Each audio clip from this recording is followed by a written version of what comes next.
Welcome to Basic Brewing Radio for Thursday, January 21st, 2010. I'm James Spencer. Here at Basic Brewing Radio, we're all about home brewing. But this week, we talked to Peter Hoey of Odinata Brewing Company in Sacramento, California. He and our buddy Rick Sellers are just starting out with their new brewery, and we talked to Peter about what it's like to get off the ground and get some tips on brewing some of his favorite styles. If you're new to home brewing or would like to get into the hobby for the first time, check out our website, basicbrewing.com, where you can find archives of our audio and video podcasts and our DVDs to walk you through basic and more advanced brewing techniques. And you can follow me on Twitter as usual. My username is Basic Brewing, all one word. You can find me on Facebook at facebook.com/basicbrewing.james, and you can find our podcast page at facebook.com/basicbrewing. Thanks again to everybody clicking on the Amazon.com associate link on our basicbrewing.com site. Whenever you think of Amazon, think of us and click on our associate link first. It won't cost you any extra, and you'll be helping us to bring you the show, and we appreciate your support. We also have associate links for Brew Your Own magazine and the American Home Brewers Association on our site, too. Peter and I talked for a long time, so I want to hurry on to the interview. But first, I want to mention that we've posted an episode of Basic Brewing video out there. Steve and I used a cereal mash and brew in a bag to brew up our version of an American Pilsner with homegrown organic cornmeal. And that was a lot of fun. Also, on the legislative front, 2 of the 3 remaining homebrew unfriendly states, at least officially, are moving forward to legalize our favorite hobby. In Mississippi, the group Raise Your Pints has helped introduce 2 bills into the state legislature. One would raise the ABV cap on commercial beer, and the other would legalize homebrewing. So you can go to raiseyourpints.com to find out how you can support that effort if you're down that way. They also have a Facebook page, and you can search for that. Also, on the other side of our state, a bill was introduced into the Oklahoma State House that would put homebrewed beer on a parity with homemade wine and cider and legalize that. So I hope that homebrewers in both Mississippi and Oklahoma will get behind those efforts and knock those 2 off the dreaded list of 3. Now, Alabama brewers, don't you get left behind. You know, you don't want to be the last to legalize homebrewing. But good luck to everybody taking part. I hope we will have the list of 0 soon. And finally, an update on the Iron Brewers competition from Jeff Britton of the Garage Brewers Society. Kent Critchell and Tim Hayes made it to the final round. And their mystery ingredient, according to Jeff, 5 pounds of russet potatoes, 1 pound of rice, and 4 sweet potatoes. 2 restrictions were also put on. Number 1, 40% of the fermentables have to come from the rice and potatoes. And 2, no spices can be used. And Jeff says that prevents them from taking the easy route on the sweet potatoes and doing a pumpkin beer. So not only do they have to work to get their fermentables, but they have to get the sweet potato flavor as well without the aid of spices to enhance it. Wow, that's going to be a tough round. I'm curious to see how that comes out. Good luck, guys. Good luck to both Kent and to Tim in pulling that off. I'm interested to see how that comes out. Okay, if you've listened to this podcast and watched our video podcast for any length of time, you probably know Rick Sellers of Pacific Brew News and Draft Magazine. What Rick doesn't know about beer isn't worth knowing, essentially. He's partnered with Peter Hoey, who we met at the National Homebrewers Conference in Oakland this past year, and you saw him on our video podcast. At that time, Peter was with Sacramento Brewing, but now Peter and Rick have launched their own brewery, Odinata Brewing Company. Well, Peter Hoey, welcome back to Basic Brewing Radio, or welcome to Basic Brewing Radio. We had you on Basic Brewing Video when we were out in Oakland. Welcome. Yeah, thanks for having me. You guys, you and Rick Sellers, who we've talked to on this show, and we also had him on the video podcast as well, and he's a longtime friend of the podcast and of ours. You guys are starting out on an adventure, your own brewery. First of all, give me some background on you as a brewer. How'd you come into brewing? And you're an award-winning brewer, and you had a long experience and successful experience. Give us some background on who you are as a brewer. Well, I started home brewing like many professional brewers, but I started fairly young. I was 16 years old when I first started home brewing, and I came from a wine family, so fermentation and always having kind of that stuff in the house was just something I grew up with. So it wasn't entirely odd. In fact, my parents encouraged it. They're like, yeah, go ahead, you go and make something for us all to drink, basically. And homebrewed for a couple of years and decided that that's what I wanted to do for a living. I graduated high school when I was 17 and continued to homebrew and went to school and started setting up, taking classes at a community college to go to brewing school. And I got the opportunity when I was 19 to brew for Sacramento Brewing Company. And I was just the assistant brewer, but I got time on the brew deck as well as all the fun, keg cleaning and pressure washing that comes with being a assistant brewer. And while I was working there, I went to the American Brewers Guild Brewing School. And it was really nice. Back then they had a physical classroom, but they also offered a distance learning program. They're all distance learning now, but I got to go to school while I was working in a professional brewery. And as soon as I graduated from the guild, Sierra Nevada hired me, and I brewed for Sierra Nevada for a little while as one of their shift brewers, and got to work there and see all the great things that they do, and learn a lot about making hoppy beers and microbiological work and all the good stuff that they do there. And then I left there and went back to school for a little while to get my degree, and then I went on and ran Bison Brewing Company for about 3 years, and that's when I really started to kind of, the owner of Bison gave me control, gave me a license with some of the beers, and let me kind of pick our special program, and that's when I really started kind of finding my voice as a brewer, and started brewing Belgian ales there, and stouts, which are still two of my favorites. And that's when I started. I got my first Great American Beer Festival award there with Bison Chocolate Stout, and I was hooked. It was such a rush. I'd won awards on the homebrew level and stuff, and on the local levels and our statewide competitions. But I still remember the first GABF medal, and from then on, it was just pushing forward to do well in that competition. Yeah, it's kind of a peak there, and you want to make sure that you're not coming down the other side of the mountain. Exactly. So we picked up the very next year is when I brewed my first saison ever, and that was with Bison Brewing. It was the first beer in their reserve series that we had put together, and that was my first gold medal at the Great American Beer Festival the following year. Wow. And I've always loved the style. It's just been one of my favorites to drink. Hennepin from Omegang has always been one of my favorite beers, and I wanted to brew that beer.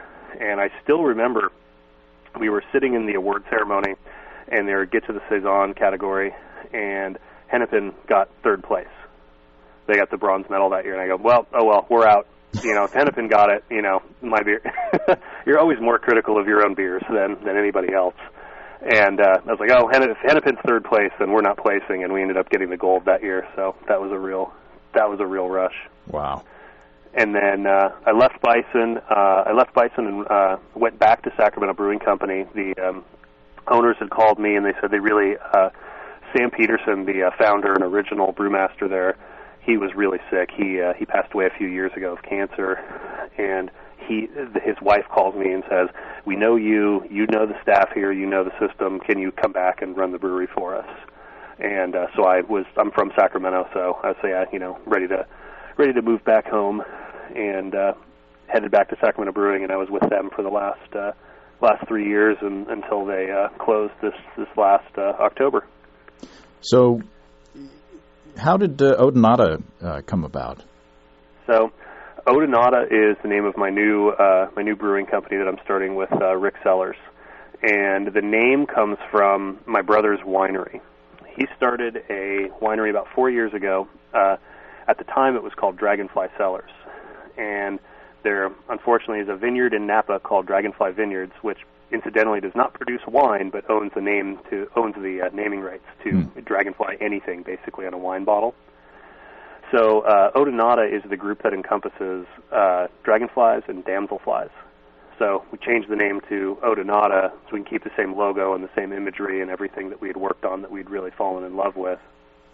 And we decided one day when, I'm sure we were having a few beers or some wine and said, it would be really great if, my brother Dennis made wine and I made beer and we could have it all under the same label and have a truly, fermenting family business. So you were thinking about this before Sacramento went under. Yeah. We'd always wanted to do something together. I mean, it's really great. My brother and I get along great, and we share a lot of the same passions for good food and good drink, and we'd just been talking about it as something that would be fun for us to do in the future. And we decided, well, there's nothing stopping us really from releasing a couple of beers along under the same label as the wines. So we just decided, let's just do it as a side project and to see how it goes and, make beers that we want to drink, really, kind of big Belgian complex beers that we're not worried about selling pallets and pallets and pallets of to grocery stores. Mm-hmm. It just was, like I said, it was something we were doing kind of on the side. I was still working full-time at Sacramento Brewing, so when it didn't interfere with my duties there, I just said, well, let's work on this little project. And, it like that timetable kind of got accelerated, and I had two choices when I got the call that Sacramento Brewing was closing, and one was I could find another job in another city somewhere and go and, work as a production brewer or as a craft brewer somewhere else and kind of continue doing the same thing, or we could really make a go of Odonata. And I'd been talking with Rick about coming on board, doing a lot of our sales and marketing stuff, and he we sat down and talked. He said, let's do it. Let's get this brewery started, and let's make this happen, and let's make it our jobs.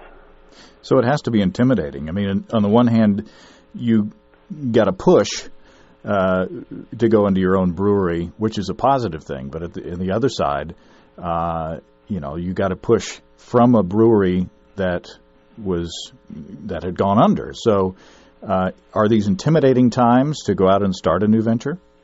Yeah, absolutely. I mean, there's a lot of things. I'm sure 3 years ago, I mean, we need a credit card for the business for just practical purposes. We're not looking for anything huge, and all of the big banks are just saying no credit for you. And it's hard to get traditional financing right now. Like I said, something even as simple as a credit card. I need a credit card so I can buy things online. I don't want to use my business ATM card over the internet. And I'm like, I'm sitting there talking with my banker. I'm like, I just need a $500 limit. And they're like, nope, no credit until you've been in business for 2 years. Wow. And I'm sure that would not have been the case, 2 or 3 years ago. But 2 or 3 years ago, I'm sure they would have extended us, $10,000, $20,000 worth of credit. But you're confident. We are. We're looking at a lot of private investment. We have really leveraged a lot of our personal assets. And the current incarnation of the business right now is one that's different. There's only a couple of the breweries that are doing it the way that we're doing it, in that we don't have a physical brewery. We have intentions of building one in the next year, but then we're getting back into fundraising, and we're having to turn to more private investors rather than SBA loans or big banks to give us money to start a business. The thing about our model right now is we don't have any fixed costs. We don't have rent. We don't have utilities. We don't have any of those things that a normal brewery is just going to incur whether they make beer or not. All of our expenses only come when we brew beer. So it's what you call we're entirely a variable cost model, basically. So we don't incur an expense unless we brew beer. And the way that we're brewing beer is we're doing what's called contract brewing, paying other breweries to make our beer for us. And I say that very carefully because when we partner with these breweries, Rick and I actually go to the breweries and brew the beer on someone else's system. So it's still truly brewed by still truly brewed by eau de nata rather than just handing someone a recipe and hoping it works out. So we're there every bit of the way. Yeah, so what that enables us to do is really start up with less money. We don't have to buy a $200,000 brew house, not yet, at least. But there's some give and take with this model, and one of the problems with that is you're really at the mercy of someone else's business plan. If they decide they don't want a contract brew anymore, then you're out the door, and you better have another option, or your supply is going to dry up. If they decide, we're going to raise our prices, then that directly impacts how much money we make. So it's a model that's working for us right now, but like I said, ultimately we're planning in the next year to build our own facility so we can be more in control of when we produce and how we produce, and really just bring it all home so we can be in direct control of it. You're also at the mercy of their production schedule. If they get busy, yes, you're the first one that doesn't get to use the fermenters or the equipment. That's correct, and it's usually the fermenters that are the bottleneck, because the beer will go into the fermenter anywhere from 14 days to a couple of months, depending on the beer and the brewery. And our original plan was to buy our own fermenters and land them at a brewery and just say, these are ours. We can use them whenever you want, or whenever we want, rather. Because the brew house really, even in a busy brewery, is still not being run 24 hours a day. Big breweries like Sierra Nevada, they run it 24 hours a day, but most of these microbreweries and pubs and things, they'll brew a couple times a week, so there's plenty of space for us to get time on the brew deck. It just doesn't always have a fermenter to go into. How do you position yourself in the market? I mean, you're in a part of the country, part of the world that has plenty of good beer. How do you create a foothold in the market, and how do you distinguish yourself among all the other good beers on the shelf? We're really doing, our focus is barrel-aged beer, and it goes back to my brother's winery. We want to make beers that are a pleasure to drink and not just be, complex and good with food, and we're trying to do really unique offerings. For example, our first offering was Rory's Ale, and it was named after my daughter, and she's actually going to be 2 next week. And when we found out my wife was pregnant, I wanted to brew a special beer for her and release it under the family label. And it's this big Belgian quadruple that we aged in port barrels with tart cherries. And we're trying to pick barrels that complement the flavors of the base beers. And a lot of breweries that do that, I mean, Russian River is probably best known for it. They'll pick, different barrels to go with their different sour beers, and where we kind of deviate is we're making clean beers for the most part that are aged in barrel. I've called Vinny before to see if he can get me a couple of wine barrels from his contacts down in Sonoma, and I always make a point to say I don't want Brett positive barrels. I need clean barrels, because it doesn't matter to him. He's going to inoculate with his sour cultures. So we do that. And really, it's just we're trying to fill. There is no in the Bay Area. There are some breweries that are doing kind of what we're doing. There's nothing in the Valley that's making just great bottle conditioned traditional Belgian ales, and that's something that I think that our market is ready for. And in the world of California hoppy IPAs, it's really refreshing, I think, to get a saison in there every now and then. And you're looking at, and I've read your blog, and I'll put a link to your site in the description of this episode on our site. But you're looking at part of your strategy is not bottling your saison, which is going to be your flagship beer, in the traditional Belgian style bottles. You're going with the more kind of American style 22-ounce bombers, right? That's correct. And really what we want to do is, Rory's Ale was a higher price point beer. It takes a year to make that beer. It's an exceptionally strong beer. It's all hand bottled, bottle conditioned, hand corked. So that beer was fairly expensive. What we really want to do is introduce these Belgian styles that both Rick and I really like, saison, golden strong, these dark strong ales, and keep them affordable. You go. It's pretty common now, at least in a lot of the markets that I go to see $10.22s and up really. Mm-hmm. And we're not trying. We'll have beers that are kind of in that niche, but our real workhorses, we want to make saison and make these barrel-aged Belgian beers affordable for your average beer drinker. And the 22-ounce package really allows us to do that. It's the Belgian-style cork-finished bottles. Just the glass is over $13 a case. Hmm. And to put that into perspective, the 22-ounce package, you can get cases of 22-ounce bottles for about $5. Wow. So it's less than half the cost. I mean, right there, we can save the consumer money. We're not trying to charge the same amount for those 22s. We're trying to make it more affordable for people to have a handmade Belgian beer that they can buy every day. That's not a splurge item that they can buy and drink when they just want to have a beer rather than waiting for a special occasion. Really, it's a time thing. I mean, we're going to be, for our barrel-aged program is the best example of that. We're going to need 1,000 square feet at least for getting started for those beers to age in barrel for a year. Like Rory's is the best example. We brew that beer, we put it in barrels, and then we don't sell it until a year later. So we have all the money that just sits there that we're not getting a return on. Barrels don't pay interest, if you don't know.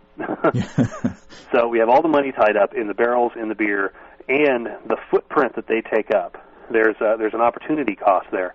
The footprint, that 1,000 square feet, say, for a barrel room, I could put fermenters in there and make IPA or, pale ale or something else that I can make multiple batches of in 1 year. So, that opportunity cost adds to the price as well. But we're still, we're even for what those beers are, we're trying to keep them more affordable. So, especially in comparison to a lot of the higher end Belgian imports, we're not shipping it across the country, so we're not, we're trying to just keep passing that savings on to consumers to share these beers with them. I mean, that's what it's all about.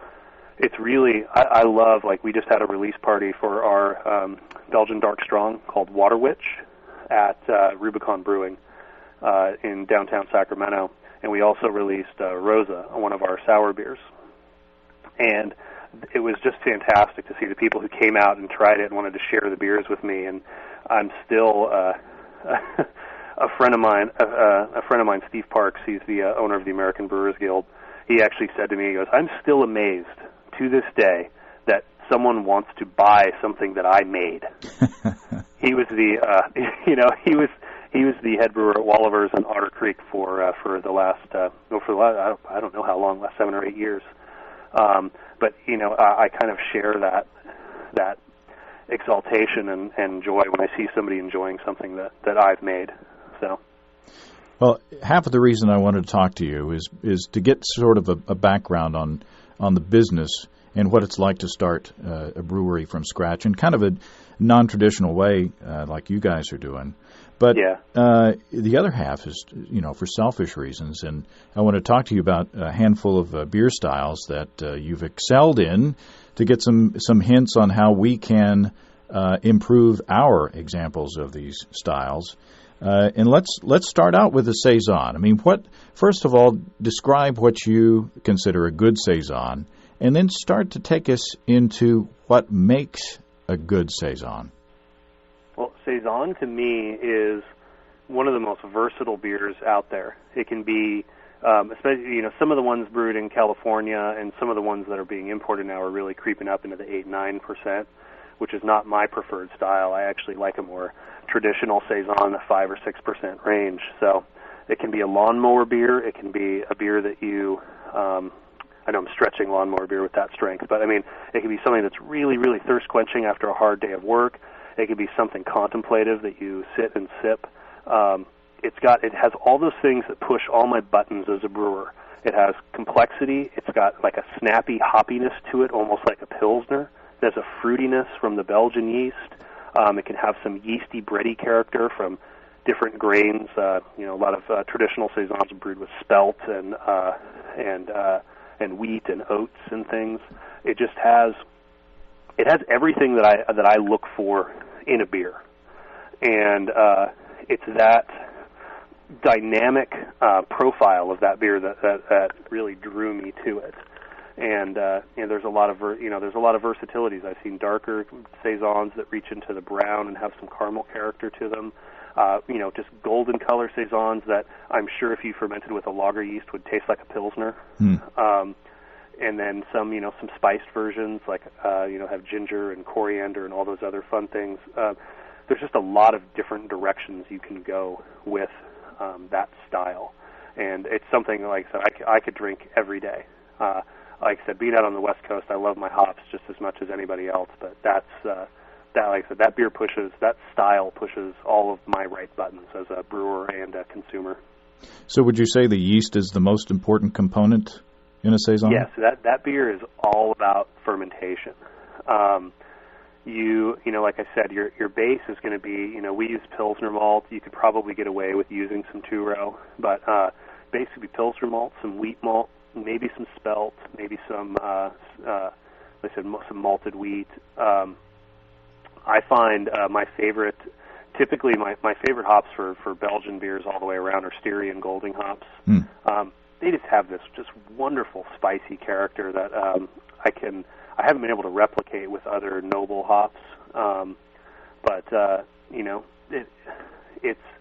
that's your base, and then it's your fermentation that really, really deviates from anything that even the first one that I brewed, anything I was comfortable with. I wasn't even sure if it was going to turn out, and we didn't brew a pilot batch. We went right into a 20-barrel production batch.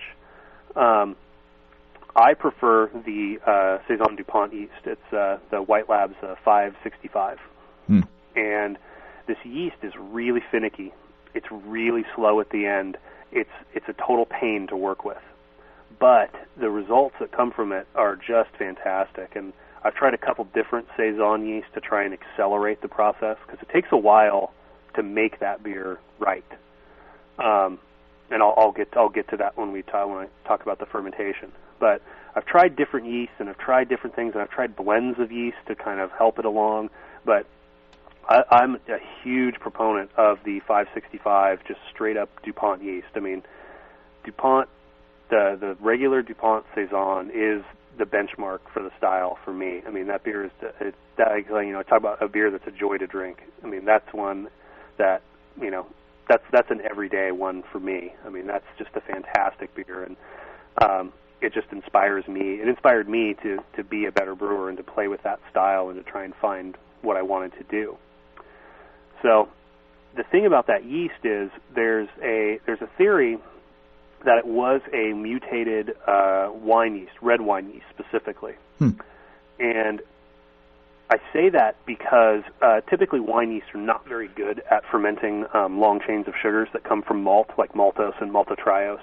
They like simple sugars that come from grapes. You know, your fructose, your sucrose, all those little couple, two sucrose chains or two glucose chain sugars. So this yeast has supposedly mutated. This originally red wine yeast has mutated to be able to ferment a barley malt or a malted barley in those longer chains. And what really sets it apart is if you're below about 72 degrees, which I'm sure when I mentioned 72 degrees already makes some homebrewers nervous.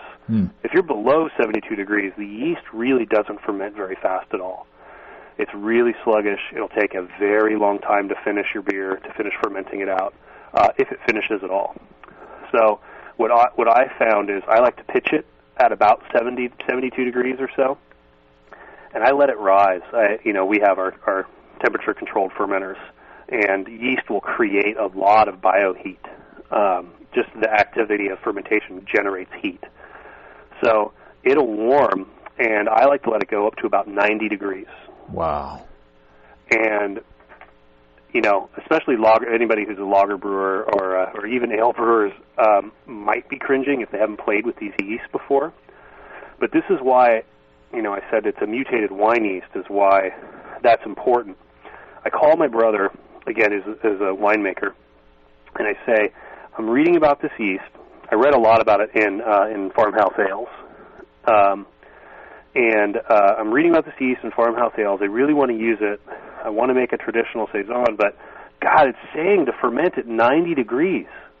My brother's reaction was, so? And I go, well, what do you mean so? And he goes, dude, our red wines, we put them out in the sun. We move the open fermenters out into the sun to warm them up, to get them into the 90s, wow, to help that beer attenuate. He goes, red wine yeast love to be up that high. So let me take a quick insertion here and say that we're talking for Celsius, that's the lower 20s starting, and then going yes. up to above 30 degrees Celsius. Yes. Yeah, I think we're going to brew our next batch of saison this coming Monday at Sudwerk Brewery, which is a German brewery. Everything's in Celsius, so I had my little temperature conversion. I'm like, and they're a lager brewery, so this freaked them out. I said, okay, you can pitch at 20 degrees and then set your controller for 33. Wow. Really? Yeah, just set it at 33. It'll get close to there. I don't want it to go much higher than there, but it'll get up there. So the lager brewer's eyes are a little were a little big when I mentioned that. So, yeah, it was something, and like I said, this was the first batch I brewed at Bison. I mean, this was, the first time that Dan Del Grande, the owner of Bison, really said, we're going to start a Brewers Reserve series, and you're the brewer, so what's your first beer? And I wanted to do this saison, and he's making the same big eyes at me, saying like, I'm like, all right, we're going to pitch it here, and we're going to let it ferment up to 90 degrees, and he's like, all right, you're the brewer, and so there was a lot of pressure on that first batch. But no, that yeast, it loves to be up there. I mean, it just loves that warmer temperature, and that's where all that big, fruity, spicy character comes from. When you stress yeast, and you can stress yeast a number of different ways. You can underpitch, you can under-aerate, you can ferment at really high temperatures. When you stress yeast out, and it's two things. When you stress them out and when they're growing is when they produce those phenols and those esters that are manifesting themselves as those fruity, spicy characters that we really like in Belgian beers. When you stress them out is when they produce more of those. And this is part of where you control it as the brewer. And I'm not saying that more is better. More works for that particular strain, for that particular style of beer. But it's you as the brewer can control your pitching rates and your fermentation temperatures and your cellaring techniques and all of that stuff to coax these flavors out of your beers to get them where you want them to taste. And that's really what makes a lot, not just my beers, but anybody's beers unique. It's methodically controlling all of those flavor points, essentially, to brew the beer that you want to make.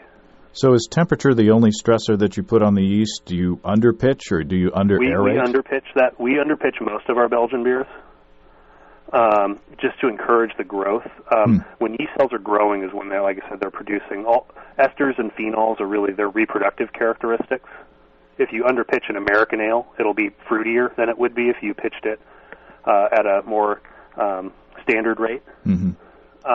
So you can do it with any yeast, but the Belgian yeasts have been selected because they produce more of those flavors to begin with. And you can coax them into doing even more or different or favor an ester over a phenol. So White Labs has a really good chart on their website about all their Belgian strains, broken down by strain, what flavor compounds they contribute at different fermentation temperatures. So that's a good jumping off point for home brewers and for professional brewers. The thing to remember is that yeast all will perform differently in different systems, specifically different shaped fermenters. So an 800 barrel fermenter at Sierra Nevada full of beer will taste different with the same yeast at the same temperature than a carboy at home, same yeast, same temperature. Right. And it's really something that you just have to. It's like getting to know any of your other ingredients. You just have to brew a lot and experiment a lot and find out what works for you, your system, and ultimately what you're trying to make your beer taste like. So do you think on the small scale, say 5-gallon scale, the geometry of the fermenter plays as important a role as in the big boys. Say, for instance, if I have a cylinder conical versus a carboy, do you think that that's going to make a big difference on a 5-gallon I don't think scale? it'll make a huge difference on the homebrew level, because the biggest factor there isn't necessarily the cone on the bottom or a flat bottom carboy. It's depth of fermentation. Pressure really affects how yeast perform and how they taste. That's why open fermenters are still favored by several traditional Belgian breweries, because they can get a really shallow fermentation. Mm-hmm. And you're going to have a really big homebrew system before depth of fermentation is really an issue. So let's switch gears and talk about, you mentioned that you had an award-winning chocolate stout. That was my first medal, and that was Bison Brewing Company's flagship beer. So talk about what goes into, I mean, did you actually use chocolate, or did you just manipulate the grain bill? We did use chocolate. What we did this is something that we actually did. There was one summer, it was my first summer working at Bison, where I brewed probably 20 homebrew batches of chocolate. Of a chocolate stout pilot batch. And the idea was to figure out where we could add chocolate. And we added chocolate in the mash. We did chocolate in the kettle. We dry hopped with chocolate. We went all over, and we did, bittersweet chocolate, Dutch process, cocoa powder, regular cocoa powder, different amounts. I mean, we went all over the place. And I'm sure you can find it on the internet somewhere. And I know if you just go to bisonbrew.com and send them, I think it's just info@bisonbrew.com, Dan Del Grande has a presentation that he did at the Craft Brewers Conference about brewing with chocolate that in part came from all of those trials and some stuff that he had done on his own. And what we found was, for us as professional brewers, the best place to add the chocolate was in the mash. Really? So we actually added Dutch cocoa to the mash. And what that happened, Bison Brewing is an organic brewer, so we can't add water salts. And typically for a stout with all those highly roasted malts, I'd want to add some bicarbonate. But we had kind of an added benefit. We picked Dutch cocoa because it's really alkaline, and we can help bring the mash pH back up while getting chocolate flavor at the same time. And so we did that mainly for a cleanliness and repeatability, because that's the difference. You talk about homebrewers that want to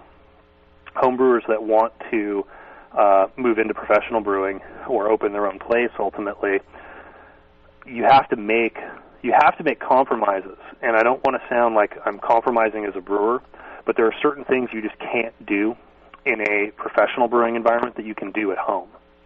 And this is one of those things that we ran into. We undoubtedly got the best chocolate flavor when we put chunks of, we chopped it up with a knife, chunks of bittersweet chocolate into the keg, which would be the equivalent of our bright tank in the brewery. Mm-hmm. We literally dry hopped with chocolate. The problem with that is it's a freaking mess. And it was not repeatable, because sometimes the chocolate would dissolve and other times it would sit on the bottom of the keg.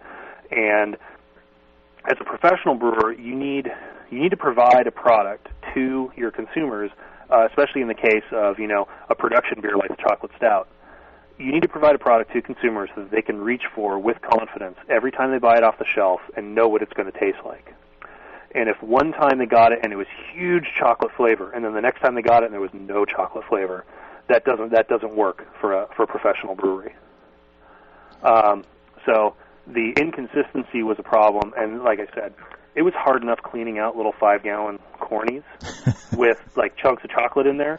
Now take that and imagine a 100-pound bar in a big 20-barrel bright tank, 450 gallons or so, just spread all over the bottom of the bright tank. This chocolate sludge. And it was just a mess. So practical reasons and repeatability, we couldn't do that in the brew house. But as home brewers, I would really encourage you to, if you want to brew a chocolate beer, get a dry hop bag or something and put it in your secondary, or put it in your put the chocolate just right in the keg you're going to serve it out of. So you can get really, really big, nice chocolate flavor that way.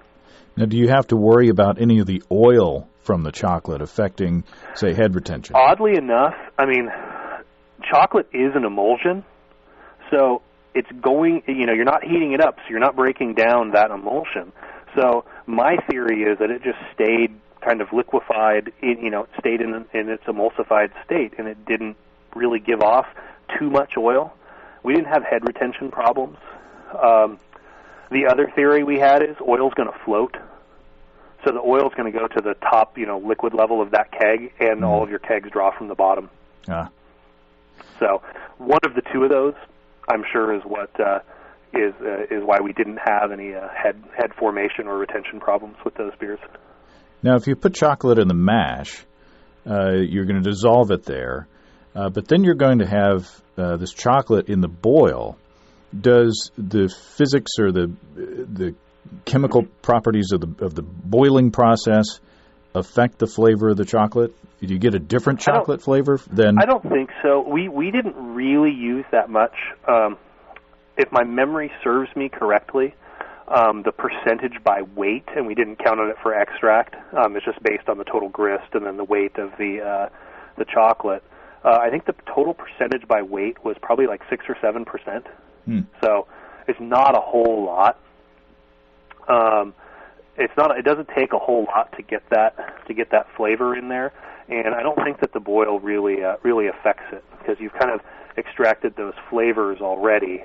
And I think I don't recall if our examples, I don't think that we boiled chocolate. I think we put it in at kettle strike. It's been a while since I've worked there and done those trials, but I'm pretty sure we put it in like a late hop addition, so we didn't boil it very much. Well, just enough to get it mixed up and dissolved. Well, speaking of hops, before we run out of time, I want to pick your brain on hoppy beers as well, because right now it seems to me that the hoppy beers are getting stronger in alcohol, and they're getting bigger in that way. But also, it's all about the IBU number on the label. And that doesn't necessarily give you the best experience as far as a hop lover. So do you agree, or how do you get the best hop flavor and aroma and bitterness? How do you get all of that into a good hoppy beer?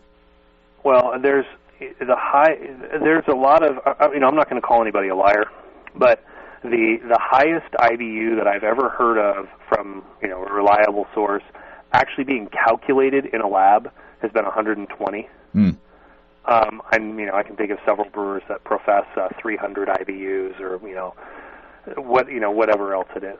So the thing about bitterness is there's only so much that can be dissolved.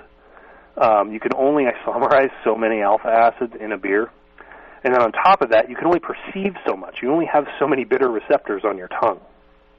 So once you get above a certain threshold, it's just bitter. But I always talk to I teach now at the American Brewers Guild, and I talk to the brewing students that are coming through, and I say, look, this is all like a big spider web. So how your beer is perceived, those numbers can be completely different than how your beer is perceived. So if you have a, say, 100 IBU beer with a really high residual sweetness, it's not going to taste as bitter as a beer that got really, really dry, because you've got kind of a balancing act going on. And it's really the other main thing that I really want to hit home is there's a big difference between bitter and hoppy. And you kind of alluded to that when you're talking about the big hop aroma and flavor. And they're not mutually exclusive, but I've run into home brewers and professional brewers that talk about how hoppy their beer is, and really at the end of the day it's just bitter. Mm-hmm. And that comes from lots of really early hop additions. There's the way to get big hop aroma in your beer is to use progressively larger hop additions towards the end of the boil. You'll see, my double IPA got most, that I brewed at Sacramento Brewing Company, got most of its bittering from the addition of high alpha hops at the end of the boil. I mean, it was almost the first edition, the 90-minute edition for that beer was almost ceremonial. I mean, it was like half a pound, which is just nothing. But then you just hammer that beer at the end, just putting, I think we finished that beer with like over a pound per barrel, which is huge. It'd be like 20 or 22 pounds. And I can never remember the conversion to ounces for homebrewers, so I'll apologize for that. But the basic idea is you can get, like, a lot of calculations that you'll see on the internet, that you'll see in home brewing books, that you'll see in professional brewing books, say that at that strike edition, when you're not boiling your hops, that you're getting zero isomerization, and that's just not true. Right. You get bitterness from those final additions, and you can get a lot of bitterness if you add a lot of high alpha hops towards the end of your boil. And you have to think of it, just conceptually, all of those hop oils, the flavors and things that we love, and the smell of hops, all those oils are volatile. So the longer you boil those hops, the more you're driving off. And so it would follow that if you put them all in at the very end, then you're going to get just an explosive hop aroma. And, couple that with some dry hopping, you can get these really big aromatic beers. And really, it's just, and it's not just, I keep saying use a lot of hops, and it's not just a lot of hops. It's another area where you need to get to know your ingredients and know how hops play together and know what flavors you want to get out of your hops. I would always construct, when I'm constructing an IPA or a double IPA, I'm always trying to I want some citrus, and then you can think about, well, what kind, Some hops are more grapefruity, like your Chinooks, and some hops are more, your Chinook and Cascade, and then some hops are a much more subtle, almost lemon, like a crystal hop. So you can play with your citrus, and then you can go into fruitier hops. Centennial, to me, is really, really fruity. So is, what's the other one? I like Amarillo. The last year's crop of Amarillo was just really fruity. It kind of got away from the big grapefruit character it had. And then you can mix those with some really resiny hops, like Columbus kind of fits into that category. Or Columbus fits into that category. Chinook definitely fits into a resiny hop character. And you need to put these together in proportions that ultimately please you or people that you're sharing your beer with. But it's not just, there needs to be some thought in there as to how they're going to play together, how you're going to dry hop, why you don't like that hop in the kettle. The best example of that is I found Summit was a new hop several years ago. We used it in our red ale, which was out here. It's like a red IPA, basically. And we started using it in the kettle, and it had this really, you smell it in the box, and it just smells like grapefruit and pot, basically. I mean, there's no other way to describe it. It's just this really, really pungent, resiny aroma. And we put it in the kettle, and we got this, granulated garlic onion flavor in the beer. But we dry hop with it, and you keep that really punchy, grapefruity, aggressive, resiny character. So, like I said, it's just getting to know your ingredients and using them thoughtfully and going, okay, well, we used Summit in the finish on this batch, and it tasted like garlic, so let's try dry hopping with it next time and see if we can get away from that garlic, because I really like how these raw hops smell. So I don't know, I just can't stress enough, it's not just dumping a ton of hops. It's a ton of hops, but it needs to be done thoughtfully. Is late boil hopping more important than dry hopping? I've done some beers. The red ale that I brewed at Bison, we actually didn't dry hop at all. It was all late boil hopped, and people thought it was dry hopped. That is a very effective way to get good hop aroma in your beer. I even dry hop beers that you wouldn't think about dry hopping just to get a nice fresh hop aroma. We made an ESB, and it was a very, very light dry hop, but it was just enough just to kind of perk up the aroma a little bit on the beer. So I'm a big proponent of dry hopping, and you can do it with a light hand. It doesn't always have to be, ounces and ounces and ounces. How much can I cram in through the neck of a carboy? It can be, a half an ounce just to brighten something up. You know what I mean? Mm-hmm. There are some excellent examples of hoppy beers out there, but there are some examples where you can tell that they're hopping with a hammer as opposed to, hopping with with a more gentle approach. So yeah, I think that doing you can hop with a hammer if you're hitting a nail. I mean, like, I don't want to get away from saying, like, don't. I love. I like more sessionable beers and Belgian ales typically, but I love a good double IPA. And if you're, like I said, if you're thoughtful about it, it's just like the fermentation. It's like, you as a brewer, this is what really distinguishes making beer from making wine. You as a brewer have control over so many more points of the process than does a winemaker. And a winemaker can have a vineyard that has their signature flavor that only they have access to, that they're going to make wine, and they have this proprietary space, and no one else will get those grapes.